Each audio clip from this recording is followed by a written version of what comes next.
হিসাব ধরেন 11টা বাজছে না, 11টা ধরেন 10টা 50 থেকে বা 11টা থেকে 11:30 মানুষ।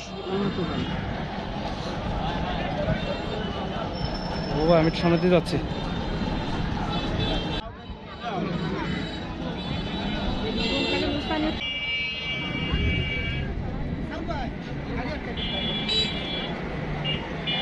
মানুষ বাবা আমি সামনে দিয়ে যাচ্ছি।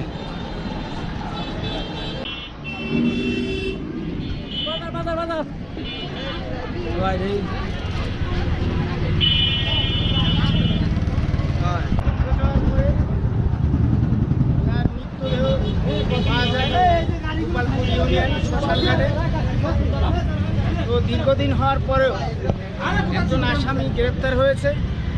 বাকি আসামিদের আরমানের বাবা তপু, তিনি মিডিয়ার সঙ্গে জড়িত, বারবার বলার পরেও অন্য আসামিদের শনাক্ত করে নাম বলার পরেও তাদের গ্রেপ্তার করা হয়নি। তার প্রতিবাদে আজ টুঙ্গিপাড়া উপজেলা, গোপালগঞ্জ জেলার সমস্ত মিডিয়াকর্মী এবং আরমান ছিল শ্রমিক ইউনিয়নের সদস্য, সে অটো চালাইতো, সেই অটো শ্রমিকরা সবাই একত্রিত হয়েছে তার হত্যার প্রতিবাদে, সুষ্ঠু বিচার পাওয়ার প্রতিবাদে এবং আসামিদের অতি বিলম্বে গ্রেপ্তার করার জন্য আজকের এই মানববন্ধন থেকে উদাত্ত আহ্বান জানাচ্ছি। আমি আশা করব প্রশাসন সব কিছু হয়তো জেনেও কেন এড়িয়ে যাচ্ছেন আমি জানি না। যারা গ্রেপ্তার করেছে তার পিতা নাম সহকারে অভিযোগ করেছে থানায়। তাই আমি প্রশাসনের কাছে সুবিচারের কামনা করছি এবং আজকের এই মানববন্ধনে যারা এসেছেন সবাইকে আমি ধন্যবাদ জানাই। সংক্ষিপ্ত বক্তব্য শেষ করছি। জয় বাংলা, জয় বঙ্গবন্ধু। এখন সংগ্রামী সভাপতি, গোপালগঞ্জ প্রেস ক্লাবের সংগ্রামী সভাপতি জুবাইর আহমেদ তার বক্তব্য কিছু বলবেন। বিসমিল্লাহির রহমানির রহিম। আমাদের এই সহকর্মী অপু শেখ তার ছেলে হানমানকে নির্মমভাবে হত্যা করা হয়েছে।